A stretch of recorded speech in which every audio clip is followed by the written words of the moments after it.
YouTube, and happy Saturday. It's a beautiful, warm, 70-degree October afternoon here in North Potomac, Maryland, which means it's time to combine two videos in one and both tell you about what I've done to my 1978 Fuji S10-S that's approaching 3,000 miles under my butt, and also talk a little bit about the sights, sounds, and landmarks of my neighborhood here at the nexus of Rockville, Gaithersburg, North Potomac, and Darnestown, Maryland. We're here on Horse Center Road at the crossing with the Pepco Powerline Trail. There is a gravel trail that goes under these Western Powerline towers, this giant Pepco Powerline. And it's a beautiful, beautiful trail. I'll have to, use my GoPro and get some video of it, but it's a nice mix of gravel and grass and dirt and a lot of hills. It's part of something like 300 or 400 miles of greenways we have here in Montgomery County, Maryland. And you can ride all kinds of implements on this trail, in addition to going to the very famous Muddy Branch Stream Valley Park, one of our local landmarks here. There you go, Powerline Trail. You can walk and carry a stick and put a backpack on. You can ride a horse and make lots of hoof prints. You can ride a bicycle that maybe looks like that. And you can walk a dog, which will take dumps everywhere.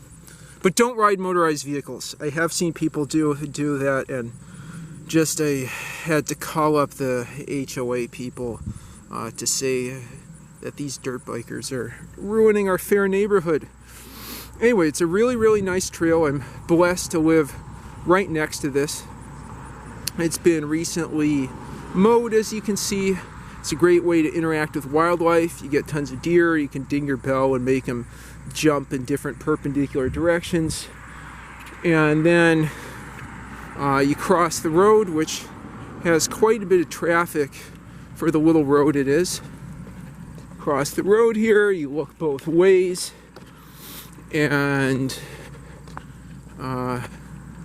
you see this horse crossing sign on Horse Center Road. You pass the ditch, and you can see where the next crossing is, Falcon Bridge Drive, where there's some townhouses further in the distance. It's just nice that there's, that repurposing of the land under these power lines for all kinds of naturalist activities and also for hiking and recreational activities. I can't believe how much great park space there was here when I moved about 3 years ago. Okay, so with that, I'm going to return to the Fuji S10-S. I would say it's my favorite bike. I mean, it's not the lightest bike I have. It's not the fastest bike I have. I would say it's the most comfortable, and I generally feel very little fatigue riding it. I just did a 24-mile loop. I was planning to go to Rockville Bike Hub, which I should feature in another video, but they were unfortunately closed today. Anyway, so I did a 24-mile loop into and out of downtown Rockville, and I just got back and thought I'd record this video.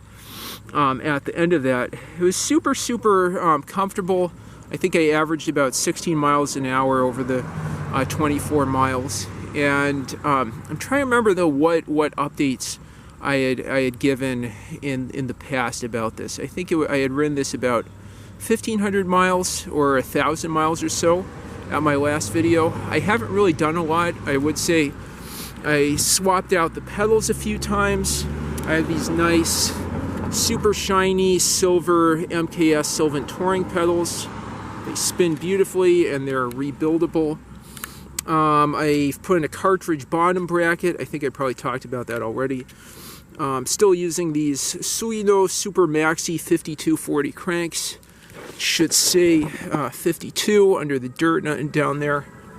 Yeah, Sugino 52 Japan, upside down. Let's see. Yeah, it's still, although it's an S10S, it's a 78 S10S, so it's 12 speed. which is great.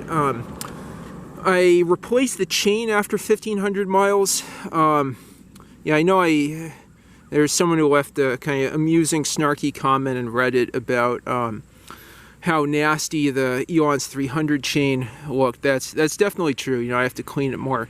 I would say I've gotten better in cleaning with the Fuji S10-S. It was kind of a funny comment because I think the user was Bacon Banana Pancake, and I thought it was really ironic for a user with the username Bacon Banana Pancake to say that the rust was nasty. I guess it takes one to know one. Pot calling the chain nasty. But anyway, you know the joke's funny if I'm laughing. You know if you came up with a funny joke if you laugh at your own joke. Yeah, so I just want to show that I replaced the chain with the KMC Z series chain. I don't know if I'll be able to focus too well on that. Maybe I can use my hand to help a little bit. Yeah, so you can see the Z logo on there. I've been more judicious cleaning this every few hundred miles. Well, every 300 miles with Simple Green. It's been holding up great. Another thing is I'm working on not cross-chaining so much, so not, you know, being in big and small. I try, as you can tell, I try to stay in third and fourth gear there, and you throwing the front derailleur back and forth more depending on whether I'm going up and down hills, you know. Front derailleur, small and big, and then third and fourth, and then sometimes second and fifth gear back there. I think that'll help make the chain last longer. It's certainly shifting really nicely. I had to replace the chain because the shifting was getting so bad. And I heard, you know, a lot of grinding and stuff. So that's one thing I've done to it. I don't know if I had shown the new rear rack I added. It is a... it is a, I think it's is it a top peak rack? I've forgotten honestly what kind of rack this was. Oh, I think it was a Planet Bike Eco rack, since it just has two prongs, as you can see down here. Let's see, besides that, I put on some SKS Velo 42 Urban. I believe these are polypropylene fenders, and those probably also have helped the chain in addition to keeping my back from looking disgusting as all heck. The bag I had on here before, I have a ton of stuff in there. I have, just to give a preview of a future video that I'll do at some point this week or next week, I have a pickle fork. No, I have what would you call this? A ball joint separator that I got to remove cotter pins to, you know, use as a cotter press.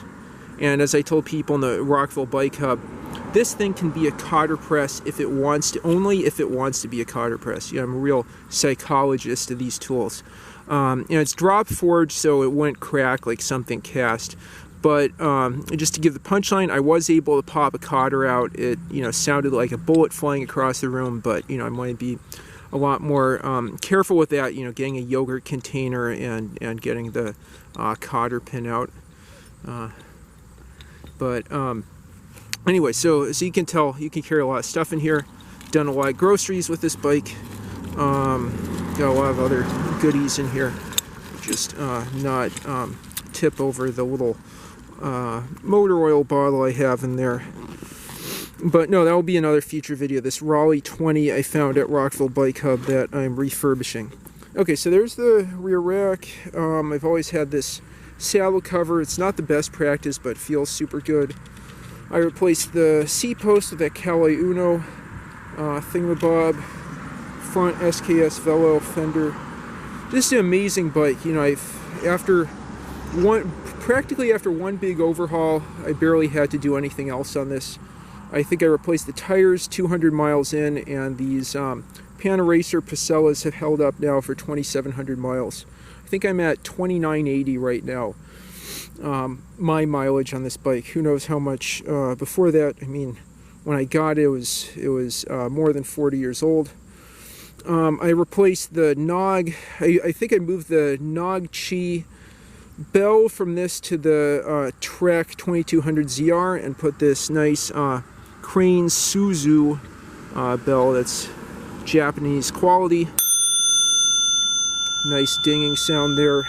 And what I need to do is rewrap the bars and replace the brake hoods, because I'll just be honest, those look like aged cheese. I'll just be politically correct. Pretty gross. But anyway, that said, I love these Diacomp red dot brake levers. I really love this bike. I mean, it's fast, it's reliable, it's easy to work on. It is truly the epitome of a beautifully practical steel bicycle, and I look forward to riding this thousands and thousands more miles. I think I spent about $250 tops on parts to not rebuild the bike, but just to make it more practical. And I've ridden now more than 3,000 miles on it, and just done, you know, bare minimum maintenance. I have, you know, cleaned the chain better on this bike, which works out to less than a dime a mile. You know, imagine that. But anyway, thanks for watching. I'll have some more videos about sights and sounds of the neighborhood, about bicycles, computers, calculators, and whatever other things you like to see. I'm hoping to do that HP palm top built-in calculator program review that someone requested for the HP 95LX. I'll be a Back to the Future kind of thing. And with that, if you have a S10-S or similar bicycle, leave your experiences in the comments down below. Please like and subscribe as always, and thanks for watching. Have a good one.